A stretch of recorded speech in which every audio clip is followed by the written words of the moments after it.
the saddest feeling nowadays that all my dreams are much too far away.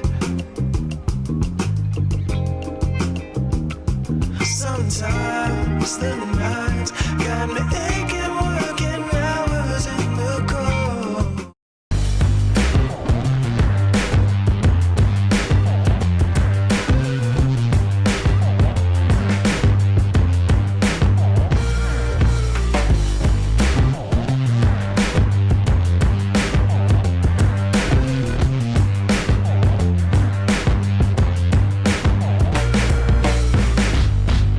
Welcome to WYCD Wicked. That stands for What You Can Do. How are y'all doing tonight? Pinkerbell, good to see you. Wireless Mike, hello. The Anti-Corporatist, we were chatting earlier. Good to see you, man. Look, and Gulf Coast Grit, hello. I gotta just jump right into this because there's a couple of there was a couple of corrections I was asked to make regarding northern Michigan specifically. And I will concede 1.5, and that's it. I got a little hot under the collar. I threatened to withdraw funding from Northern Michigan if they couldn't send us better representatives than Jack Bergman, for God's sake. But I said a lot of things, and I was asked, how serious I was about them. So on the charge. That northern Michiganders are a bunch of do-nothing layabouts. I have been given alternate information. Apparently, and this is after some consideration, I think I do agree with this. Apparently, they are not just do-nothing layabouts. Apparently, the wild men of the North live amongst bears and wolves and deer, so that we can have bears and wolves and deer black bears outside of a zoo. And they are the people who are willing to, when there are sick deer, to go out in the cold and hunt the sick deer and cull the population, so that the balance is preserved, and soft southern boys like me can look outside on a dewy morning and see a doe and go, aw. So to that charge, I will concede. Correct. Fully correct. And also, I do not want to go out to do any chore in the evening, much less go hunting for an animal that's sick. So I appreciate that they do that. However, I'm only going to give a partial correction on this next thing. They said, the writer, they said that apparently the UP does not exist only on the generosity of myself and other southern Michiganders who buy tchotchkes and what have you when we go to visit. According to this writer, I guess there's like a shipping industry of some sort having to do with the Great Lakes and gigantic ships that brave people sail, so that, in fact, the economy in a good chunk of the country is sustainable. But I'm going with feelings over facts on this because I'm talking to Jack Bergman's voters. So I'm going with feelings over facts. No, sir. No, ma'am. It's when I go up there, y'all take all of my money, and you do it $1 at a time, so it doesn't feel like you're doing that. But that's what you do every time I go up there, every single time. I don't need to look at how much goods the ships transport here and there. I don't need it.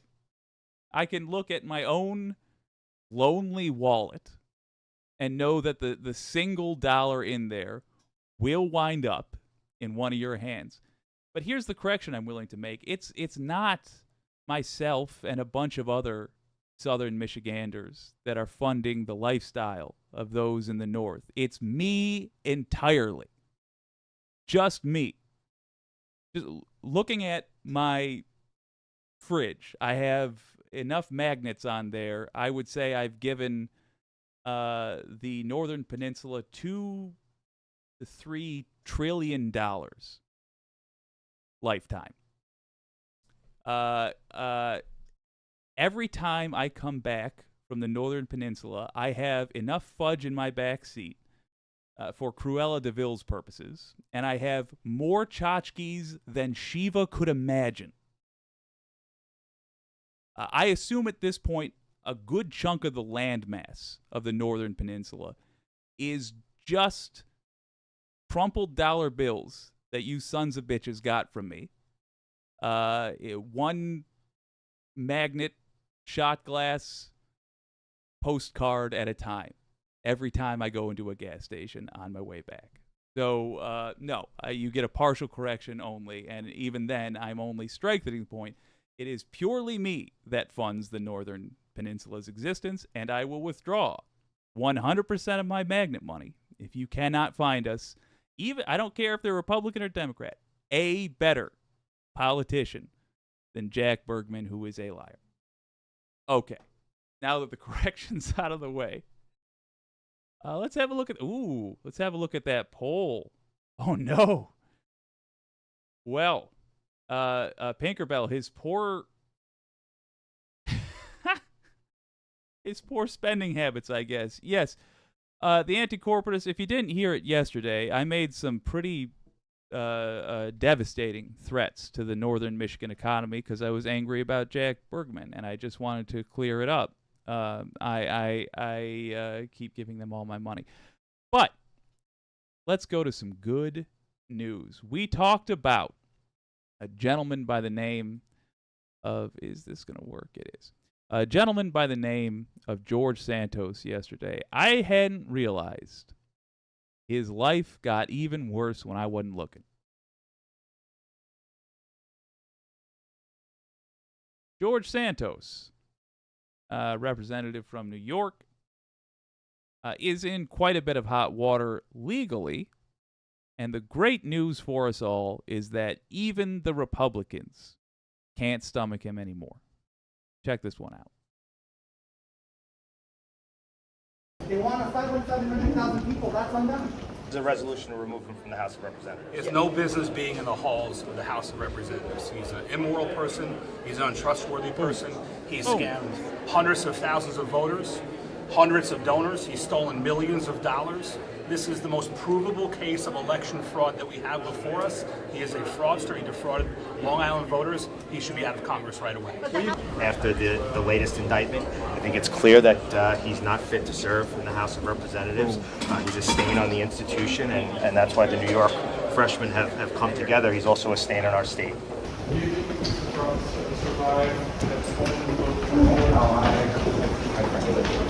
Nobody can answer that. Nah, that's a no.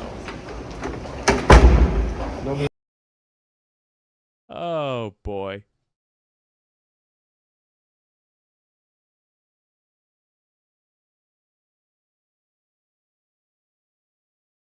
So, we need a 2/3 vote to kick his butt out of Congress.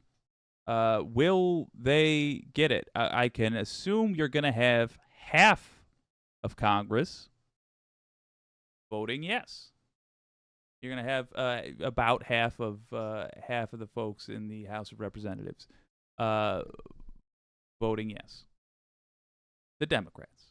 Can you get half of what remains to vote to kick him out? Who saved him last time? Fellow by the name of Kevin McCarthy. Not a problem anymore. I don't even know if he'll have Kevin McCarthy's vote this time around. Genuinely. This is the news section. There's nothing to do about it. You don't even have to encourage your politician to do this or that. I'm fairly confident that he's going to be gone. If you want to be extra sure, though, just find your representative. There is a link in the description called Find Your Representative, shockingly enough. Find whoever is in the House of Representatives and tell them I want you to vote to kick George Santos out. That is one more criminal in Congress we can get rid of. Excellent. You'll love to see it.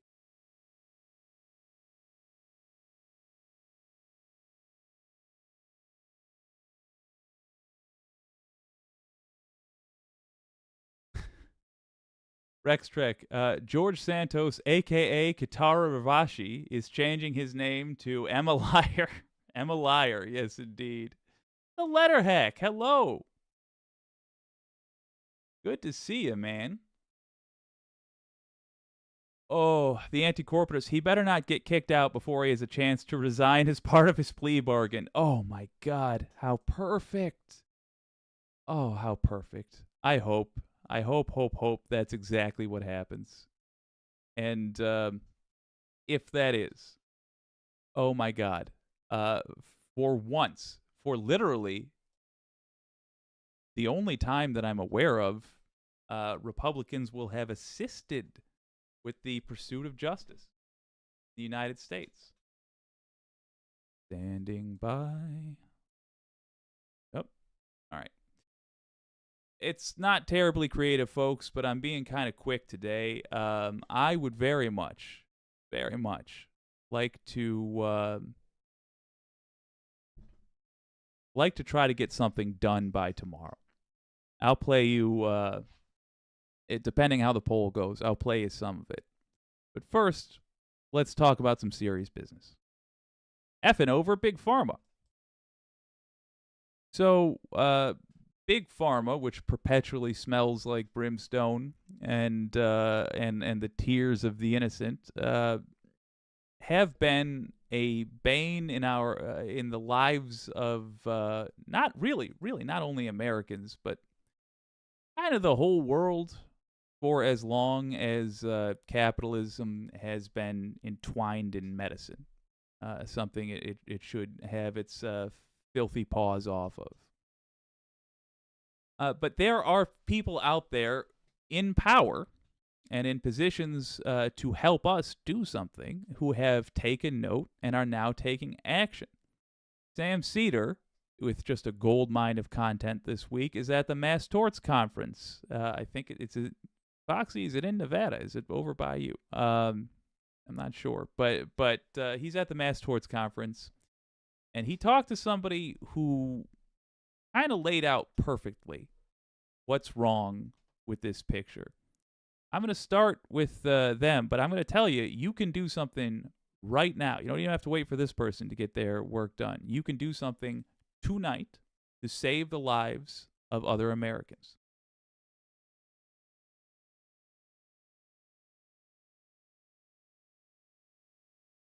This is a life-saving drug that people need. And what's happened because of their corporate greed, because of everything they've done, patients out there are having to ration out their insulin.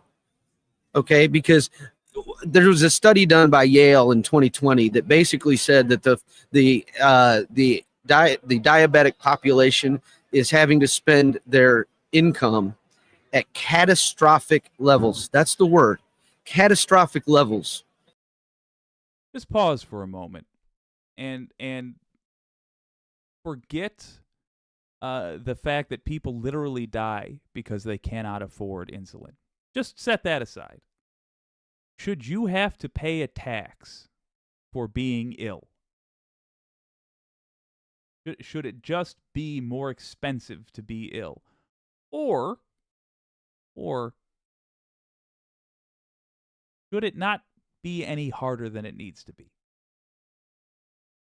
I mean, it's an obvious question with an obvious answer. Of course, you should not have to pay a tax just because you're sick. If you have diabetes of the kind that requires insulin, then in order to survive, you exist at the whim of giant pharmaceutical. Oh my God, of giant pharmaceutical, a big pharma, of big companies, pharmaceutical companies. There we are. And imagine if you're a dumb guy like this. Can you imagine having to please these companies, to pacify them with a couple of $100 every month just to survive? I couldn't do it. Couldn't do it. But there are people out there every day must scrape together the dollars to buy their insulin just to survive. So at least that insulin is affordable. Oh, wait. Whereas they should be spending a very small amount of money for their insulin, because it only costs like between $2 and $4 for these companies to make a vial of insulin. I could tell you that when I buy one this size for my cat, I have no cat insurance. I should have probably $300. Yeah. $300. Yeah. And it costs $2 to $4 to make it. $2 to $4 to make it. And think about this, because of the increase in technology over the last 20 years, increase in productivity of the processes. Okay, they've actually continued to decrease the price of manufacturing. That's what they concentrate on, is putting together technology and processes so that they can continue decreasing the cost to them and increase their profits. That's all they're concerned about. I mean, listen, and I don't say this lightly, but what they've done here, they should be taken out of their ivory towers. All of these executives that have participated in this, they should be taken out of their ivory towers in handcuffs. They should be walked downstairs and paraded out in front of people and taken to the criminal court system. But the criminal court system, the criminal justice system isn't going to do anything. Look at opioids. Right. Not one executive was ever tried in an opioid case for everything. And think about all the millions of Americans that the opioid manufacturers killed. And now we've got the insulin manufacturers. And this is really one of the most egregious cases of corporate greed that I've ever seen. Okay. Extraordinarily well put by the guest there. Oopsie, and I'll add Daisy. Extraordinarily well put by the guest.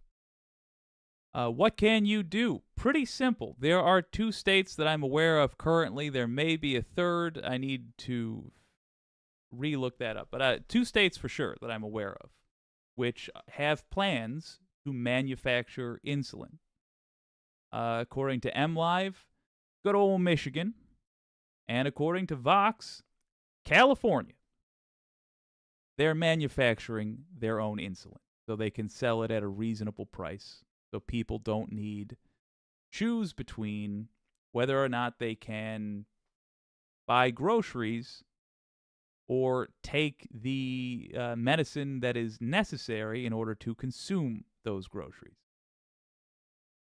Very simply, what you can do, write your representative, link is in the description, your state-level representatives, including your governor, and tell them you want your state to manufacture this drug. Now, the good news is you will likely be able to purchase insulin from Michigan and California if you want. You will get severely reduced insulin costs then, and that should also bring down the cost of insulin for everybody. Because as soon as people realize they're producing it at the state level, it's much cheaper, it's the same chemical.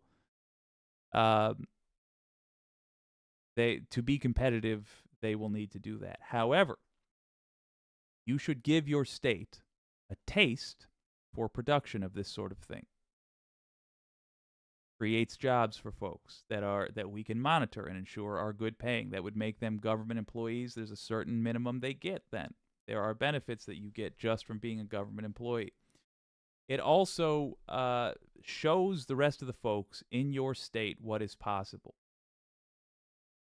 Painkillers could be made by the state. Cancer drugs could be made by the state. In fact, all of this stuff should be made by the government and not some greedy on a yacht who will charge you to keep your granddad alive, to keep your son and daughter alive, keep your cousin alive. They will charge you as much as they think they can get away with charging you. In other words, they will take advantage of people who are desperate. Villainy. So, I would recommend that you tell your state lawmakers, your governor and your representatives at the state level, to manufacture insulin if they are not already. Everybody should be getting in on this.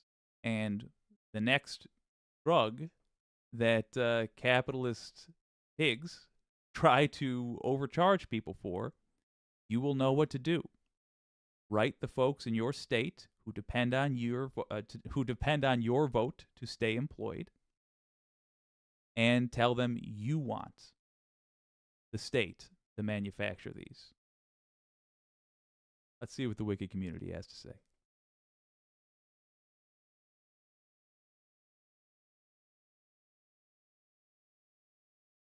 Wireless mic, FYI, your mic level is really low compared to this video. Man, that's not good. I'm going to put it right by my mouth. That's my best solution for now. Thank you. Tao and Jack, good to see you.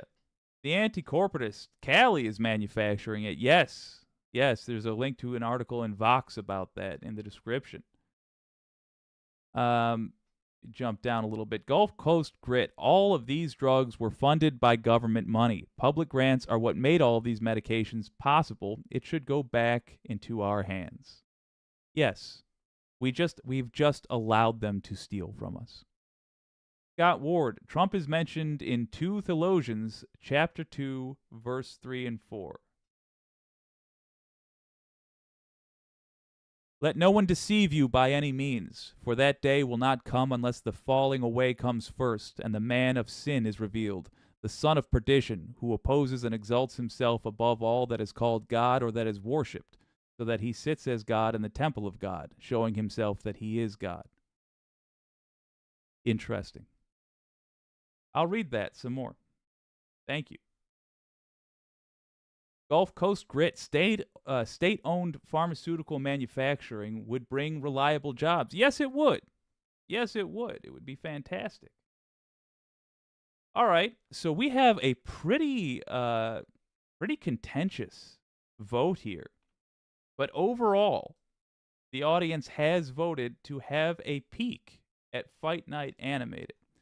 I'm going to attempt and fail to do this tonight, to finish it all tonight.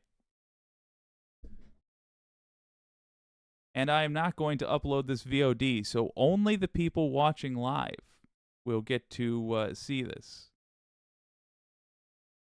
But I will get this done eventually, and hopefully, I can actually get it done tonight. On a related note, as I watch the rest of Leftist Mafia with y'all, I will be not talking because I will be working on this. I got a bee in my bonnet. I really want to get it done. All right. Folks, here is a sneak preview of Fight Night Animated.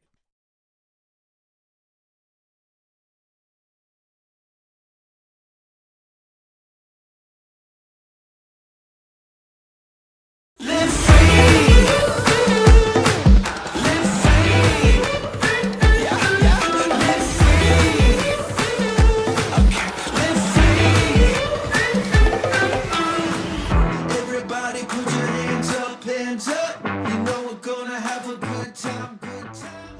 You know, Pixel Jake, some people might not know this, but Doug from the True North Eager Beaver podcast is an avid tennis player. That might be a factor in tonight's fight. Playing tennis, of course, means that if you've had 2 beers, you can throw energy balls with your hands. We don't know if he's pre-gamed at all, but oh boy!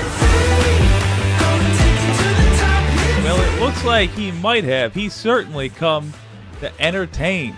I tell you, I'm looking forward to a repeat of the 2001 Agassi-Sampras beam struggle. But regardless, we're in for a hell of a night.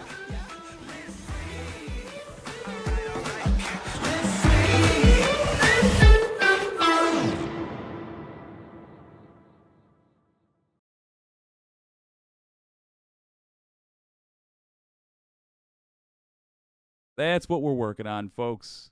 It's incredibly fun, entirely too time consuming as of now, but incredibly fun. I don't know. What do you guys?